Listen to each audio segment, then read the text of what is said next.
Hi, this is Suresh from Coimbatore. கோவையிலேருந்து உங்கள் சுரேஷ் பேசுகிறேன்.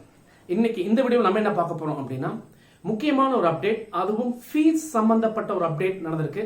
நம்ம தமிழ்நாடு கவர்மெண்ட்ல இன்னைக்கு இந்த வருஷம் ஜாயின் பண்ண போகிற ஸ்டூடெண்ட்டுக்கு ஃபீஸில் இந்த ஃபீஸுக்கு மேலே கலெக்ட் பண்ணக்கூடாது அப்படின்னு சொல்லி ஒரு கோர்ட் ஆர்டர் வந்திருக்கு.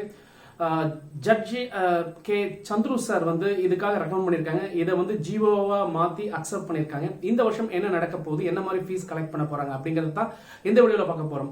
நம்ம வீடியோவை முதல்ல பார்க்கணும்னா நம்ம வீடியோ பிடிச்சிருந்தா சப்ஸ்கிரைப் பண்ணி ஷேர் பண்ணிக்கிங்க. தொடர்ந்து நிறைய எஜுகேஷனல் அப்டேட்ஸ் நம்ம வீடியோவில் நம்ம ஸ்டூடெண்ட்ஸ்க்காக நம்ம கொடுத்துட்டு இருக்கிறோம். அந்த வகையில் நம்ம இன்னைக்கு பார்க்க போகிறது அந்த ஃபீஸ் என்ன ஃபிக்ஸ் பண்ணியிருக்காங்க அப்படிங்கிறது. வீடியோக்குள்ள போகலாம்.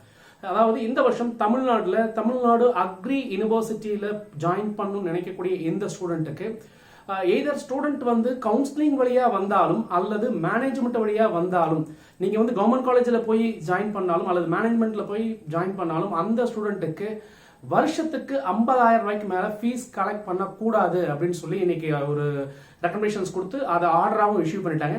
இந்த வருஷம் ஜாயின் பண்ண போற இந்த ஸ்டூடெண்ட்டுக்கு கண்டிப்பா உங்களுடைய காலேஜ் ஃபீஸ் 50,000க்கு மேல இருக்கக்கூடாது. இந்த 50,000 ரூபாய் பணத்தை ஒரு வருஷத்துக்கு ஒன் டைம் பேமெண்டாகவும் நீங்க பண்ணிக்கலாம், அல்லது 2 இன்ஸ்டால்மெண்ட்ல ஒரு செமஸ்டருக்கு 25,000 அப்படிங்கிற மாதிரி இந்த பணத்தை நீங்க கட்டிக்கலாம். இதை தவிர நான் special fees, sports fees, placement fees, NSS fees, அந்த ஃபீஸ் இந்த ஃபீஸ்ன்னு சொல்லி எந்த ஃபீஸுமே கலெக்ட் பண்ணக்கூடாது அப்படிங்கிறதையும் திட்டவட்டமாக சொல்லியிருக்கிறாங்க. ஸோ அக்ரி படிக்கணும்னு நினைக்கக்கூடிய அக்ரி இன்ஸ்பரன்ஸ் அந்த ஸ்டூடெண்ட்ஸுக்கு கண்டிப்பாக இது ஒரு மிகப்பெரிய வரப்பிரசாதமும் ஒரு பெனிஃபிஷியலாக தான் இருக்கும் அப்படின்னு நினைக்கிறோம். இதை தவிர கேப்டேஷன் அப்படிங்கிறத பற்றி அவங்க எதுவுமே பேசல.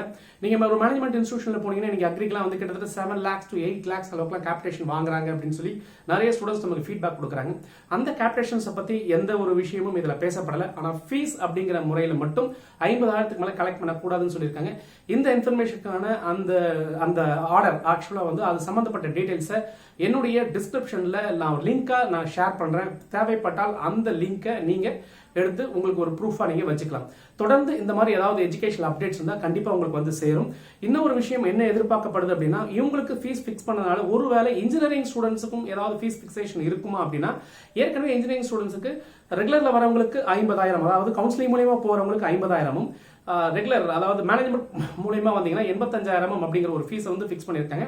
இதுல NAC and NBA accredited college இருந்தா ஒரு 5,000 ரூபாய் ஃபீஸ் அதிகமா வாங்கிக்கலாங்கிறது சொல்லியிருக்காங்க. பட் இதுல ஏதாவது திருத்தங்கள் இருக்கா அப்படிங்கிறது இது வரைக்கும் தெரியல. இந்த ஒரு ஆர்டர் வந்ததுனால மேபி இன்ஜினியரிங்க்கு ஏதாவது வருமா அப்படிங்கறத நம்ம வெயிட் பண்ணி பார்ப்போம். தொடர்ந்து பேசுவோம். இணைந்திருங்கள். உங்களுடன் சுரேஷ், இணையத்திலும் இதயத்திலும். நன்றி.